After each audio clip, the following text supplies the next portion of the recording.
नमस्कार आणि आजच्या या नव्या विश्लेषणात खूप खूप स्वागत. रोजच्या आयुष्यात आपण ही जी रंगीबेरंगी आणि स्मार्ट मशीन्स अत्यंत सहजतेनं वापरतो ना, ती खऱ्या अर्थानं इंजिनिअरिंगचा एक उत्तम नमुना आहेत. आज आपण एका फारच रंजक प्रवासाला निघणार आहोत. आपला हा जो कम्प्युटर आहे तो आतून नेमका कसा काम करतो हे आपण मानवी शरीराच्या उदाहरणावरून समजून घेणार आहोत. बाहेरून शांत दिसणाऱ्या या डब्यामागे कोणती गुंतागुंतीची आणि थक्क करणारी जादू चालते ते आज आपण पाहूया. पण प्रत्यक्ष हार्डवेअरकडे वळण्याआधी एका खूपच भारी आणि विचार करायला लावणाऱ्या कोटेशनने आपण सुरुवात करूया. ॲलन ट्युरिंग, ज्यांना आपण कम्प्युटर सायन्सचे जनक मानतो, ते म्हणाले होते की जर एखाद्या संगणकाने माणसाला फसवून तो स्वतः एक माणूसच असल्याचा भास निर्माण केला तरच त्याला खऱ्या अर्थाने बुद्धिमान म्हणता येईल. केवढा मोठा विचार आहे हा. आपण नकळतपणे मशीन आणि माणसाच्या बुद्धिमत्तेची तुलना करत असतो. पण ही बुद्धिमत्तेची भूल निर्माण करण्यासाठी आतमध्ये नक्की काय चालू असतं? हे सगळं साध्य होतं ते अब्जावधी छोट्या छोट्या स्विचेसच्या अत्यंत अचूक ताळमेळामुळे. बरं, तर आता थेट आतच शिरूया. आपण रोज जे गुळगुळीत आणि चकचकीत स्क्रीन्स वापरतो त्यामागे नेमकं कोणतं अदृश्य जग लपलेलं आहे? डेटा प्रोसेसिंग हा शब्द आपण नेहमी ऐकतो, पण हे काम आतल्यात कसं चालतं हे समजून घ्यायचं असेल तर आपल्याला अगदी मुळापासून सुरुवात करावी लागेल. आपण आता या मशीनचे बाहेरचे कपडे बाजूला काढणार आहोत आणि आतले अवयव कसे काम करतात ते अगदी जवळून पाहणार आहोत. भाग 1. संगणकाची रचना म्हणजेच कम्प्युटरचा देह. आता बघा, जसं आपलं शरीर वेगवेगळ्या अवयवांचं बनलेलं असतं तशीच ही कम्प्युटर सिस्टम ही असते.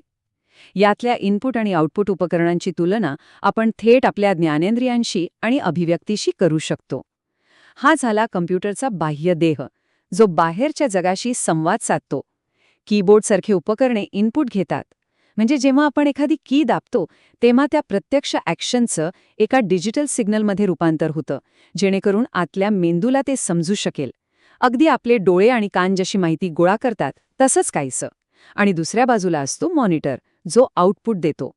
आतमध्ये डिजिटल माहितीवर जी काही प्रक्रिया झालीये ती आपल्याला समजेल अशा भाषेत व्यक्त करण्याचं काम हे मॉनिटर करतो. अगदी आपण चेहऱ्यावर हावभाव आणतो किंवा बोलून व्यक्त होतो तसंच. भाग 2. मेंदू आणि मेमरी. सीपीयूच्या आतली दुनिया. बाहेरच्या अवयवांची ओळख झाल्यावर आता या यंत्राच्या खऱ्याखुऱ्या मेंदूकडे वळूया, म्हणजेच आपला सेंट्रल प्रोसेसिंग युनिट, थोडक्यात सीपीयू. हा एकंदर सिस्टमचा बॉस आहे. ही एक छोटीशी मायक्रोचिप असते जिच्यावर सगळे इंटिग्रेटेड सर्किट्स बसवलेले असतात. या इलेक्ट्रॉनिक मेंदूचे 3 मुख्य भाग पडतात. पहिला म्हणजे अॅरिथमेटिक लॉजिक युनिट किंवा ALU. हा भाग गणिते आणि तर्काची सगळी कामे बघतो. दुसरा भाग आहे कंट्रोल युनिट CU. डेटा कुठून कुठे आणि कसा जाणार याचं अचूक मार्गदर्शन हा भाग करतो. आणि तिसरा, जो खूपच इंटरेस्टिंग आहे, तो म्हणजे रजिस्टर्स. ही एक अत्यंत वेगवान अशी तात्पुरती स्थानिक मेमरी असते. म्हणजे कसं, एखाद्या क्षणी आपल्या डोक्यात जे विचार अगदी स्पष्ट असतात ना, तशीच ही मेमरी. ती खूप फास्ट असते, पण तिची साठवणूक क्षमता एकदम कमी असते. यासोबतच L1 आणि L2 कॅशे मेमरीही असते, जी वारंवार लागणारा डेटा सीपीयूच्या अगदी जवळ आणून ठेवते, जेणेकरून वेळेची बचत होते. आणि हा मेंदू नक्की कसं काम करतो ते इथे खूप छान स्पष्ट होतं. याला वॉन न्यूमन आर्किटेक्चर म्हणतात. यात 3 सोप्या स्टेप्स असतात. पहिली, सीपीयू मेमरीमधून डेटा आणि सूचना फेच करतो, म्हणजेच घेतो. दुसरी स्टेप, त्यावर आवश्यक ती गणितं किंवा तार्किक प्रक्रिया करतो. आणि तिसरी स्टेप, आलेलं उत्तर पुन्हा मेमरीमध्ये साठवून ठेवतो. ही संपूर्ण सायकल एका अखंड आणि वेगवान हृदयाच्या ठोक्यासारखी सतत सुरू असते. यालाच क्लॉक स्पीड म्हणतात, जो गिगाहर्ट्झमध्ये मोजला जातो. आजचे सीपीयू एका सेकंदात अशी अब्जावधी सायकल पूर्ण करतात. विचार करा, एका सेकंदात अब्जावधी वेळा डेटा घ्यायचा, प्रोसेस करायचा आणि साठवायचा. हा वेग मानवी कल्पनेच्याही पार पलीकडे आहे. आता जेव्हा आपण एवढ्या प्रचंड वेगाबद्दल बोलतो तेव्हा मेमरीचं महत्त्व आणखीनच वाढतं. इथे फक्त हार्ड ड्राईव्हवर अवलंबून राहून चालत नाही, कारण तिथे एक मोठी तांत्रिक अडचण येते ज्याला वॉन न्यूमन बॉटलनेक म्हणतात. सीपीयू इतका फास्ट असतो की संथ हार्ड ड्राईव्हकडून डेटा येईपर्यंत वाट बघणं त्याला परवडत नाही. त्यामुळे आपल्याला रॅम लागते. रॅम ही व्होलेटाईल मेमरी आहे, म्हणजे ती तात्पुरती असते पण भन्नाट वेगवान असते, जी सीपीयूला सतत डेटा पुरवते. पण यात एक गोम आहे. 20 चालू असेपर्यंतच रॅम डेटा लक्षात ठेवते. पॉवर गेली की रॅममधला सगळा डेटा गायब. या उलट असते रॉम. ही नॉन व्हॉलेटाईल असते. यात कायमस्वरूपी माहिती साठवली जाते, जसं की कम्प्युटर चालू करण्यासाठी लागणाऱ्या बूट इन्स्ट्रक्शन्स. वीज नसली तरी ही माहिती अगदी सुरक्षित राहते. अगदी सूक्ष्म पातळीवर जाऊन बघितलं तर ही सगळी माहिती नक्की मोजली कशी जाते? तर डिजिटल जगातला सगळ्यात छोटा घटक म्हणजे बिट, जो फक्त 0 किंवा 1 ह्या बायनरी आकड्यात असतो. पण बायनरीच का? कारण हा सगळा खेळ मायक्रोस्कोपिक ट्रान्झिस्टर्सचा आहे. सोप्या भाषेत सांगायचं तर ट्रान्झिस्टरमधून वीज वाहत असेल तर तो 1 किंवा ऑन, आणि वीज नसेल तर 0 किंवा ऑफ. अगदी साधं आणि सोपं लॉजिक. आणि जेव्हा असे 8 बिट्स एकत्र येतात तेव्हा त्यांचा एक बाईट बनतो. हाच तो डिजिटल दुनियेचा खरा पाया आहे, ज्यावर आजचं हे अफाट जाळं उभा आहे. एका बाईटपासून ते थेट योटाबाईटपर्यंतचा हा प्रवास अक्षरशः थक्क करणारा आहे. आज आपण डेटा साठवण्यात किती भयंकर मोठी आणि घातांकीय मजल मारली आहे हे यावरून दिसतं. किलोबाईट, मेगाबाईट, गिगाबाईट करत आपण आता झेटाबाईट आणि योटाबाईटच्या विश्वात पोहोचलो आहोत. ह्याच मोजमाप एका साध्या उदाहरणातून समजून घेऊया. समजा 1 बाईट म्हणजे तांदूळाचा एक दाणा. तर 1 योटाबाईट म्हणजे एवढा तांदूळ की त्यातून आपली संपूर्ण पृथ्वी अनेक वेळा झाकली जाईल. विचार करा, इतक्या अवाढ्य प्रमाणात आज आपण डेटा साठवू शकतोय. भाग 3. मज्जा संस्था, ज्याला आपण सिस्टम बस म्हणतो. बरं, आपण शरीर बघितलं, मेंदू बघितला आणि मेमरीही बघितली. पण हे सगळे अवयव एकमेकांशी बोलतात कसे? इथे एंट्री होते ती सिस्टम बसची. जशी आपल्या शरीरात मज्जा संस्था असते ना, तशाच कम्प्युटरमध्ये फिजिकल वायर्स असतात, ज्या सगळ्या पार्ट्सना जोडतात. याला आपण एका महामार्गाची उपमा देऊ शकतो.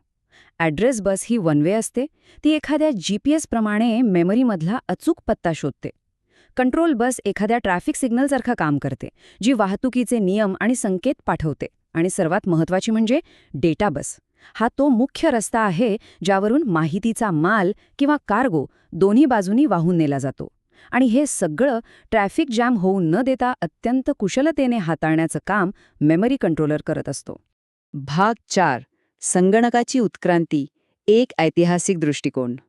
आत्तापर्यंत आपण कम्प्युटरच्या आत काय चालतं ते पाहिलं. पण थोडे इतिहासात डोकावून पाहिलं तर लक्षात येतं की आजचं हे आधुनिक तंत्रज्ञान काही रातोरात तयार झालेलं नाही. हा हजारो वर्षांच्या उत्क्रांतीचा प्रवास आहे. इसवी पूर्व 500 मध्ये आलेल्या अबॅकसपासून याची सुरुवात झाली. मग 1945च्या सुमारास ENIAC सारखे अवाढव्य कॉम्प्युटर आले. हे एवढे मोठे होते की त्यांना ठेवायला चक्क एक मोठी खोली लागायची आणि हजारो व्हॅक्यूम ट्यूब्स लागायच्या. ह्या ट्यूब्स प्रचंड गरम व्हायच्या आणि अनेकदा त्यात पतंग किंवा कीटक, ज्याला आपण मॉथ म्हणतो, ते अडकून सिस्टम बंद पडायची. आणि गंमत म्हणजे यातूनच कम्प्युटर बग हा शब्द रूढ झाला. पण खरी क्रांती घडली ती 1947 मध्ये ट्रान्झिस्टरच्या शोधाने. या छोट्याशा शोधामुळे त्या मोठ्या आणि गरम होणाऱ्या ट्यूब्स इतिहास जमा झाल्या. आणि पुढे 1970च्या दशकात इंटिग्रेटेड सर्किट म्हणजे IC चिप्स आल्याने कॉम्प्युटर खऱ्या अर्थाने लहान आणि अधिक शक्तिशाली बनू लागले. भाग 5. मायक्रोप्रोसेसरची क्रांती. आणि इथूनच खऱ्या मायक्रोप्रोसेसर क्रांतीला सुरुवात झाली. संपूर्ण CPU एका चिमुकल्या सिलिकॉन चिपवर बसवला जाऊ लागला. तंत्रज्ञानाच्या या सूक्ष्मकरणाचं सगळ्यात भारी वर्णन म्हणजे मूर्स लॉ. 1965 मध्ये इंटेलचे सहसंस्थापक गॉर्डन मूर यांनी असा अंदाज वर्तवला होता की प्रत्येक 2 वर्षांनी चिपवरील ट्रान्झिस्टर्सची संख्या दुप्पट होईल आणि त्यांचा खर्च निम्म्याने कमी होईल. आणि आश्चर्य म्हणजे कित्येक दशके हा नियम अगदी तंतोतंत खरा ठरला. पण जे लोक टेक्नॉलॉजी फॉलो करतात त्यांना माहीत असेलच की आता हा नियम त्याच्या एका भौतिक मर्यादेपर्यंत येऊन पोहोचलाय. ट्रान्झिस्टर्स आता इतके सूक्ष्म झाले आहेत की अणू एकमेकांच्या इतके जवळ येतात की क्वांटम टनेलिंगसारख्या समस्या सुरू होतात, जिथून इलेक्ट्रॉन्स चक्क गळती करू लागतात. आता ह्या स्लाइडवरची माहिती खरोखरच अचंबित करणारी आहे.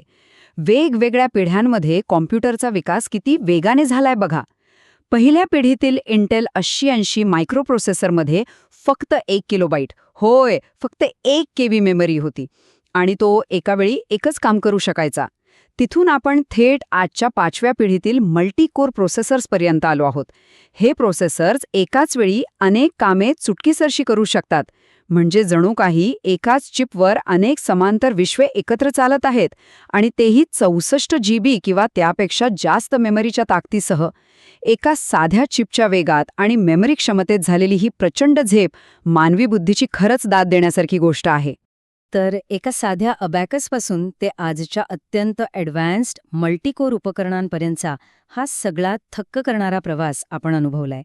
आज आपल्या आजूबाजूला स्मार्ट गॅजेट्स, इंटरनेट ऑफ थिंग्समधली शेकडो कनेक्टेड उपकरणे आणि अगदी माणसासारखा विचार करू शकणारी आर्टिफिशियल इंटेलिजन्स आहे. मानवी मेंदू आणि मशीन यांच्यातली सीमारेषा आता पूर्वीसारखी राहिलेली नाहीये, ती खूपच पुसट होत चालली आहे. तर मग आता प्रश्न हा पडतो की या कम्प्युटरच्या पुढच्या पिढीचं रूप नेमकं कसं असेल? माणूस आणि मशीन यांचं हे नातं भविष्यात कोणतं नवीन वळण घेईल? यावर नक्कीच विचार व्हायला हवा. तंत्रज्ञानाचा हा भन्नाट प्रवास असाच वेगाने पुढे जात राहील हे मात्र नक्की.